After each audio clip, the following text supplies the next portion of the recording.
반갑게 인사 한번 하시면 좋겠네요. 함께 예배를 드려서 반갑습니다.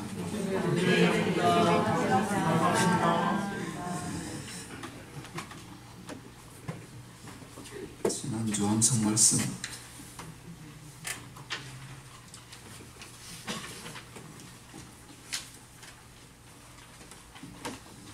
참 짧아서 외우시기 좋으셨을 겁니다. 잘 아시는 말씀이죠. 같이 한번 해보실까요? 빛의 열매는 모든 착함과 의로움과 진실함에 있느니라. 에베소서 5장 9절 말씀. 아멘. 같이 한번 하실까요? 부끄러운 구원. 성경을 읽다 보면 성경이 부끄러운 구원을 언급하고 있는 것을 발견할 수 있습니다. 우리로서는 그것이 정확하게 무엇을 의미하는지 알 수는 없지만 성경은 부끄러운 구원이 있다고 분명하게 말씀하고 있습니다. 오늘 본문에도 부끄러운 구원을 얻은 인물이 자세히 기록되어 있습니다. 그의 이름은 바로 우리가 잘 아는 룻입니다. 그는 소돔과 고모라가 멸망할 때 간신히 구원받아서 목숨은 건졌지만 사실 그가 받은 구원은 참으로 부끄럽기 짝이 없는 구원이었습니다. 그는 소돔과 고모라의 심판으로 말미암아 아내와 사위들을 잃고 친딸들과 동침하여 각각 아들을 낳는 기막힌 일을 겪습니다. 비록 소돔과 고모라의 심판에서 목숨은 건졌지만 그것은 너무나 부끄러운 구원이었습니다. 그는 분명 구원받은 하나님의 사람이었습니다. 그래서 하나님의 은혜로 불과 유황의 심판 가운데서도 구원을 받습니다. 하지만 어찌 보면 차라리 소돔에서 목숨을 잃는 것이 더 나을 뻔한 그런 부끄러운 구원을 받고 말았습니다. 그런데 여러분, 놀라운 것은 오늘날 예수를 믿고 구원받은 그리스도인들조차도 이 땅에서 잘못 살게 되면 롯과 같이 부끄러운 구원을 받을 수밖에 없다는 사실입니다. 그러면 우리가 어떻게 해야 부끄러운 구원이 아닌 자랑스러운 구원을 받을 수 있을까? 오늘 본문을 통해서 부끄러운 구원을 면할 수 있는 방법 몇 가지를 살펴보며 함께 은혜를 나누고자 합니다. 본문에서는 먼저 부끄러운 구원을 면하기 위해서는 무엇보다 삶의 장소를 올바로 선택해야 한다고 말씀합니다. 같이 한번 해보시죠. 삶의 장소를 올바로 선택하라. 이것이 본문을 통해 우리에게 주시는 하나님의 교훈입니다. 여러분, 롯이 왜 부끄러운 구원을 받을 수밖에 없었을까요? 여러 가지 이유가 있겠지만 오늘 본문에서 말씀하는 것은 그가 삶의 장소를 올바로 선택하지 못했기 때문이라는 것입니다. 하나님은 왜 소돔을 멸망시키셨을까요? 그 이유는 소돔의 악함이 크게 달았기 때문입니다. 하나님은 더 이상 그것을 지켜만 볼 수가 없었습니다. 이 땅에 하나님의 의를 이루시기 위해서라도 소돔을 심판하셔야만 했습니다. 창세기 19장 전체를 보면 소돔 사람들이 당시에 얼마나 악했는지 아주 극명하게 보여주는 사건들이 등장합니다. 하나님은 아브라함의 천막에 남으시고 두 천사는 소돔성을 멸하기 위해서 떠납니다. 그들이 소돔성에 도착하자 마침 그들을 발견한 롯이 그들을 자신의 집에 맞아들입니다. 그런데 젊은 두 이방인이 롯의 집에 들어가는 것을 보고 온 동네 남자들이 롯의 집으로 몰려왔습니다. 그리고 그 남자 둘을 내놓으라고 합니다. 왜 그랬을까요? 당시 소돔에서는 동성애가 만연했습니다. 그래서 롯의 집에 찾아온 젊은 남자들을 자신들의 욕망의 대상으로 생각했던 것입니다. 여러분, 소돔 사람들이 얼마나 악한지 한번 생각해 보십시오. 오늘날에도 동성애자들이 얼마나 많이 있습니다.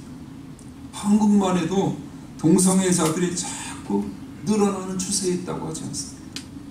어떤 통계에 보니까 현재 30만 명이 넘는다고 해서 사회적으로 심각한 문제가 되고 있습니다. 하지만 이 세상 어디에서도 지나가는 이방인을 겁간하겠다고 손님으로 온 사람들을 내놓으라고 몰려드는 사회는 없었습니다. 그러나 4000년 전 소돔에서는 악독이 얼마나 심했던지 이 동성연애자들이 온 성에 넘쳐날 뿐만 아니라 자기 마음에 드는 자라면 주저없이 겁간하고자 했다고 성경은 말합니다. 그만큼 소돔의 악은 크게 달했던 것입니다. 롯이 비록 아브라함처럼 하나님의 부르심을 받아 갈대아 우르를 떠난 것은 아니지만 그 역시 분명 택함받은 하나님의 백성이었습니다. 그러나 그는 목초지 문제로 아브라함과 헤어질 수밖에 없는 그런 상황에서 이미 악독함이 크게 달한 소돔을 선택했습니다. 롯이 소돔을 선택하는 장면을 성경은 이렇게 묘사하고 있습니다. 창세기 13장 10절로 11절을 같이 읽습니다. 이에 롯이 눈을 들어 요단 지역을 바라본즉 소알까지 온 땅에 물이 넉넉하니 여호와께서 소돔과 고모라를 멸하시기 전이었으므로 여호와의 동산 같고 애굽 땅과 같았더라. 그러므로 롯이 요단 온 지역을 택하고 동으로 옮기니 그들이 서로 떠난지라. 그 다음 14절에 보면 이런 중요한 말씀이 나옵니다. 소돔 사람은 악하여 여호와 앞에 큰 죄인이었다. 앞에 두 구절만 보면 소돔이 굉장히 살기 좋은 곳처럼 보입니다.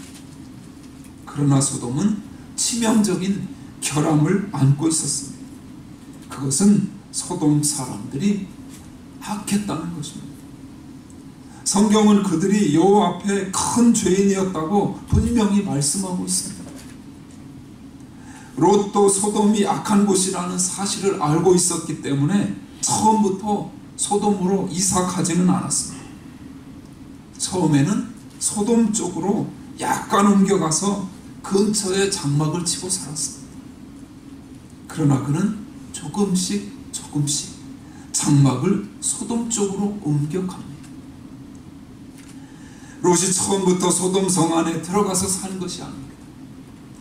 히브리어 원어에 보면 한 번에 우리가 이사가는 것처럼 한 번에 옮긴 것이 아니라 조금씩 옮겨간 것으로 되어 있습니다.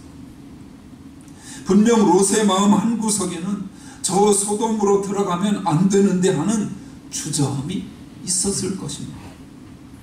그 역시 구원받은 백성이기 때문에 성령 하나님이 그의 마음에 말씀해 주셨을 것입니다. 그러나 그는 결국 하나님의 의보다는 물질의 쾌락에 더 마음이 끌린 것입니다. 그래서 소돔을 향해서 조금씩 장막을 옮기다가 마침내 결국에는 소돔 성 안으로 덥석 이사를 가고 맙니다. 게다가 그는 소돔으로 이사가서 평범하게 살지 않습니다. 소돔 성에서 크게 영향력 있는 인물이 되었습니다. 오늘 19장 1절이 그것을 말해주고 있습니다. 19장 1절을 같이 읽습니다.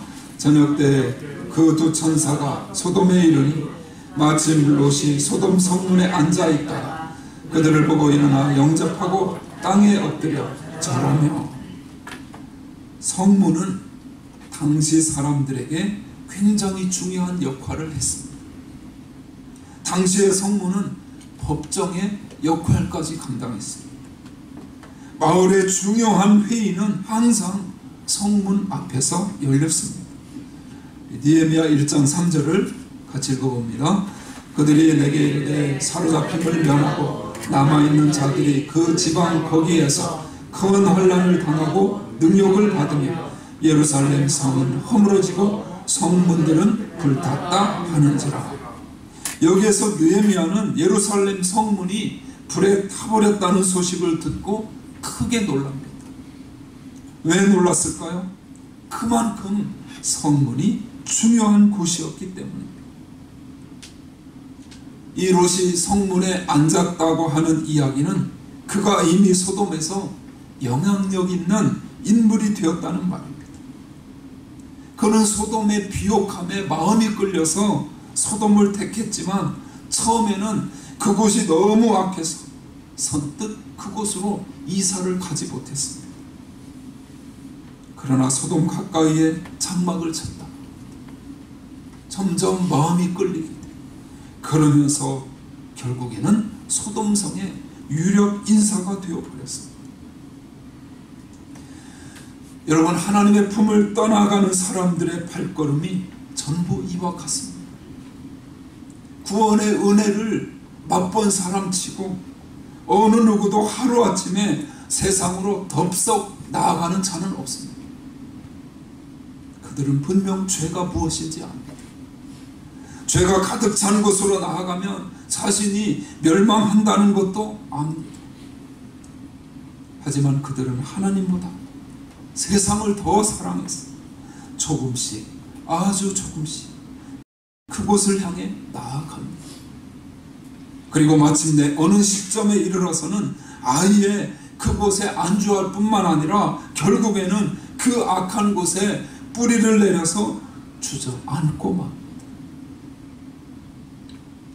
그런 면에서 오늘 여러분이 머무르고 있는 곳은 어떤 곳인가요? 여러분이 매일 만나는 사람들은 어떤 사람들인가요? 그들은 과연 하나님의 의를 목숨 바쳐 추구하는 사람들인가요? 아니면 여러분의 영혼을 갉아먹는 세상적이고 정욕적인 자들인가요? 과연 여러분의 마음이 머무는 곳이 어디인가를 살펴보십시오. 우리가 정말 이 땅에서의 삶 이후에 하나님 앞에 섰을 때 부끄러운 구원 얻기를 원치 않는다. 우리가 지금 어디에 머물고 있는지를 정확하게 살펴보아야 합니다. 여러분, 하나님이 범죄한 아담에게 찾아오셔서 처음 하신 질문이 있죠. 삶의 장소를 묻는 질문이었습니다. 아담아, 내가 어디에 있느냐? 하나님이 아담이 어디 있는지 몰라서 물어보신 것이 아닙니다. 죄를 짓고 숨어있는 장소, 두려움과 수치심 가운데 숨어있는 장소는 아담이 거할 곳이 아니었습니다. 하나님이 그것을 깨닫게 하기 위해서 지금 내가 있는 곳은 내가 머무를 곳이 아니다라고 직접적으로 말씀하시지 않고 아담아, 내가 어디 있느냐 돌려서 말씀하신 것입니다. 오늘 하나님은 저와 여러분에게도 동일한 질문을 던지고 계십니다. 같이 한번 해보시죠. 내가 어디에 있느냐? 내가 어디에 있느냐? 여러분, 롯이 부끄러운 구원을 얻은 이유는 삶의 장소를 잘못했기 때문입니다. 오늘 우리 역시 우리가 머물러야 할 장소에 있지 않을 때 롯과 같이 부끄러운 구원을 얻을 수 있습니다. 이것이 바로 오늘 우리에게 주시는 하나님의 메시지입니다. 부끄러운 구원이 아닌 자랑스러운 구원을 얻는 여러분 모두가 되시기를 바랍니다. 그러면 어떻게 해야 부끄러운 구원이 아닌 자랑스러운 구원을 얻을 수 있을까? 그것은 삶의 장소를 올바로 선택해야 하고요. 이어서 우리가 머물러야 할 곳에 머물러야 합니다. 하나님이 아니라고 하시면 단호히 끊어야 합니다. 그곳에서 나와야 합니다. 그 관계를 청산해야 합니다. 그래야 더 늦기 전에 정말 눈물을 흘리면서 부끄러운 모습으로 하나님의 심판대 앞에 서지 않도록 우리 모두 이 말씀에 순종하고 하나님이 원하시는 삶의 장소로 나아가는 결단을 해야 할 줄로 믿습니다. 두 번째로 우리가 부끄러운 구원을 얻지 않기 위해서는 삶 가운데 온전한 믿음의 간증이 있어야 합니다. 같이 하시죠. 삶 가운데 온전한 믿음의 간증이 있게 하자.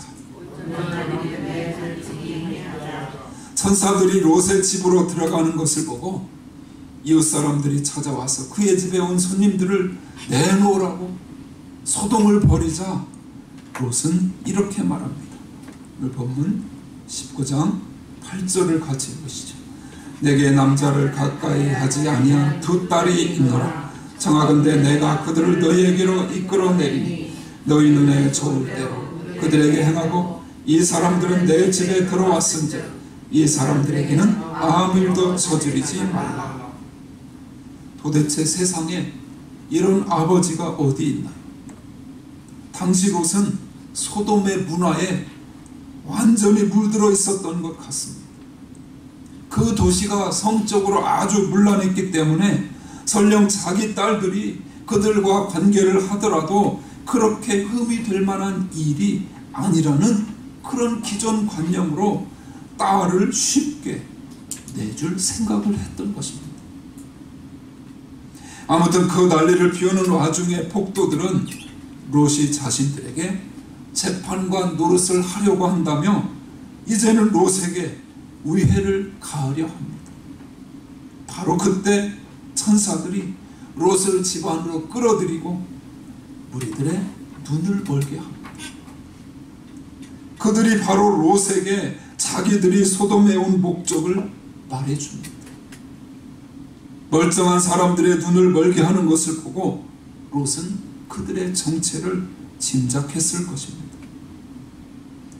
천사들의 말을 듣고 롯이 제일 먼저 생각한 사람은 딸들과 결혼을 앞둔 사위들이었습니다.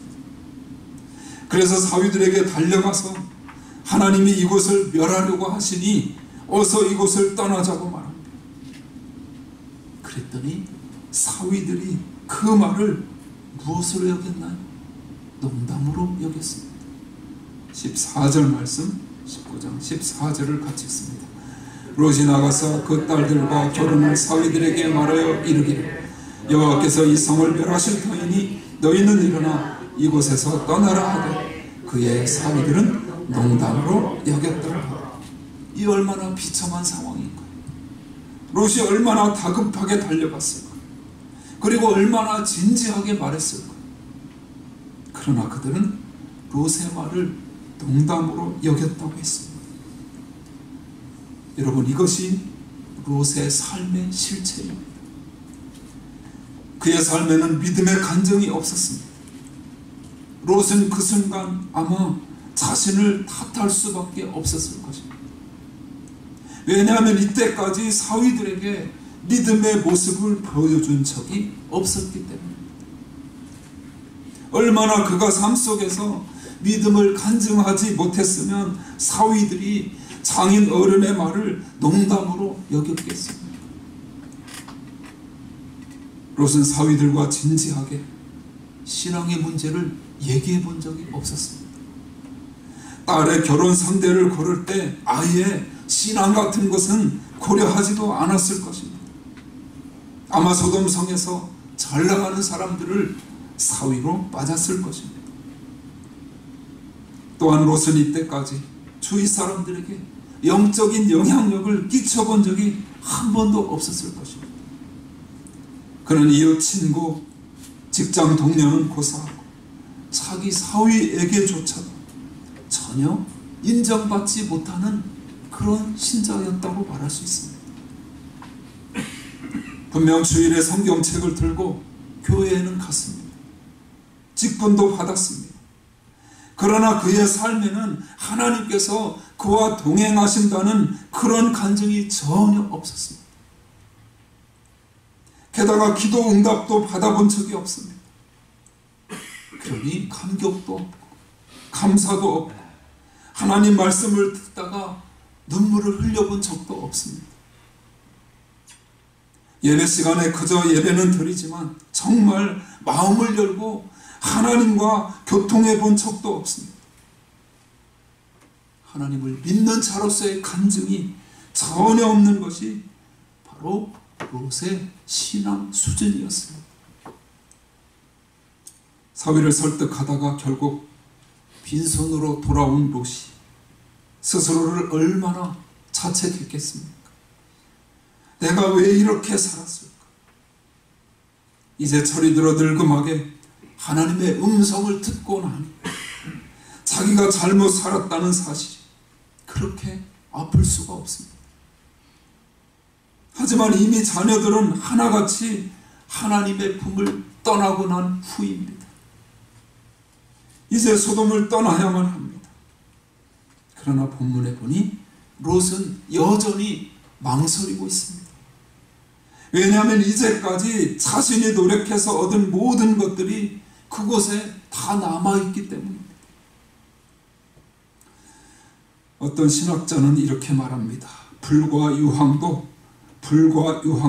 롯을 진정한 순례자로 만들지 못했다.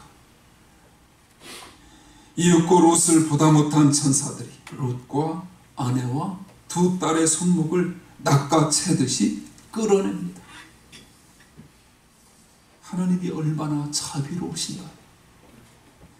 피 흘리면서까지 구원한 자기 백성, 자신보다 못한 자신보다 죄악을 더 사랑할지라도 하나님은 변함없이 사랑하시는 분임을 보여줍니다. 그리고 멸망으로부터 건져내시는 분이십니다. 하나님을 쫓지 못하고 망설이는 우리의 손을 하나님은 잡아채시는 분이심을 우리는 깨달아야 합니다. 그런 면에서 여러분, 우리가 왜 이런 하나님을 사랑하지 않고 오히려 우리를 멸망으로 이끌 소돔을 더 사랑할까요? 그것은 우리가 어리석기 때문입니다. 우리를 향한 하나님의 은혜, 하나님의 사랑, 하나님의 자비하심, 하나님의 오래 참으심, 그것을 잘 모르기 때문입니다. 롯의 식구들이 천사의 손에 붙잡혀서 소알이라는 성으로 들어가자 드디어 해가 돋기 시작합니다. 해가 돋자 하늘로부터 불과 유황이 비처럼 소돔과 고모라에 쏟아져 내렸습니다. 유황과 불이 비처럼 떨어져 소돔과 고모라가 멸망하는 그 순간에도 롯의 아내는 미련을 떨칠 수가 없었습니다. 자신이 그렇게 모아놓은 재산, 애지중지하던 살림살이, 값비싼 사치품 등등 그 모든 것이 소돔에 남아 있었던 것입니다. 롯의 아내는 이 모든 것을 결코 포기할 수도 잊어버릴 수도 없었습니다. 거기에 마음이 그동안 다 가 있었는데 그것을 어찌 잊을 수 있겠습니까? 어떻게 포기할 수 있었겠습니까? 비록 하늘에서 벼락이 치고 유황이 비처럼 떨어지지만 뒤돌아보지 않을 수 없었습니다. 바로 그 순간 롯의 아내는 소금 기둥이 되고 말았습니다. 불순종의 기념비가 되고 만 것입니다. 훗날 예수님은 세상을 사랑하는 것을 경고하시며 이렇게 간단하게 이렇게 말씀하셨습니다. 누가복음 17장 32절 같이 읽습니다. 롯의 철을 기억하라. 한 번 더요. 롯의 철을 기억하라. 세상을 사랑한 결과가 어떤지 보고 교훈을 삼으라는 뜻입니다. 깨달으라는 것입니다. 아내가 소돔기둥이 되는 것을 보고 충격을 받은 롯은 이제 소알에서 나와서 산으로 들어가 두 딸과 함께 동굴에서 거하게 됩니다. 그런데 이 딸들이 또한 가관입니다. 이렇게 살다가는 우리 가문의 대가 끊어지겠다고 생각한 딸들이 아버지와 동침해서 대를 이을 생각을 합니다. 타락한 소돔의 문화 속에서 오래 살다 보니 이성이 완전히 마비되었던 것입니다. 두 딸이 아버지에게 술을 잔뜩 꺼내서는 차례로 동침하는 각기 아들을 낳게 되는데 그들이 바로 두고두고 이스라엘을 괴롭혔던 모압 족속과 암몬 족속의 시조가 됩니다. 이제 롯의 철을 한번 생각해 보십시오. 사위들은 다 소돔과 고모라에서 죽고 자신이 이제껏 쌓아온 재산들은 모두 다 불타버려서 빈털터리가 되었습니다. 하나님의 강력한 경고와 심판을 보고서 욕심에 끌려서 뒤를 돌아보던 아내는 소금 기둥이 되어버리고 게다가 자신은 딸들과의 사이에서 아들인지 손자인지 보게 되었습니다. 여러분, 이것이 구원받은 하나님의 사람 롯의 이야기입니다.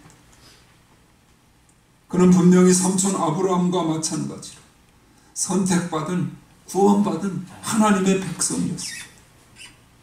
그러나 그의 결말은 이렇게 초라하고 비참했습니다. 바로 이것이 세상을 쫓아간, 세상을 사랑한, 세상을 선택한 그리스도인의 결말이라고 우리에게 보여줍니다. 요한일서 2장 15절로 17절 말씀 같이 읽습니다. 이 세상에 있는 것들을 사랑하지 말라. 누구든지 세상을 사랑하면 아버지의 사랑이 그 안에 있지 아니하니 이는 세상에 있는 모든 것이 육신의 정욕과 안목의 정욕과 이생의 자랑이 다 아버지께로부터 온 것이 아니요 세상으로부터 온 것이라. 이 세상도 그 정욕도 지나가되 오직 하나님의 뜻을 행하는 자는 영원히 거하느니라. 마지막 이 세상도 한 번 더 하죠. 이 세상도 그 정욕도 지나가되 오직 하나님의 뜻을 행하는 자는 영원히 거하느니라. 아멘. 명예도 돈도 쾌락도 다 지나갑니다. 이 땅에 있는 모든 것은 순간적인 것입니다. 그러나 그 대가는 영원하다는 사실을 우리는 잊지 말아야 합니다. 하나님이 롯의 이야기를 여기에 기록한 것은 우리에게 한 가지 교훈을 주시기 위함입니다. 그것은 같이 해보시죠. 세상을 따라 살면 반드시 멸망한다. 이 교훈을 주시기 위함입니다. 그래서 사도 바울은 로마서 8장 13절에서 이렇게 말합니다. 우리가 이번 주에 암송해야 하는 말씀인데요. 로마서 8장 13절 같이 읽습니다. 너희가 육신대로 살면 반드시 죽을 것이로되 영으로서 몸의 행실을 죽이면 살리니.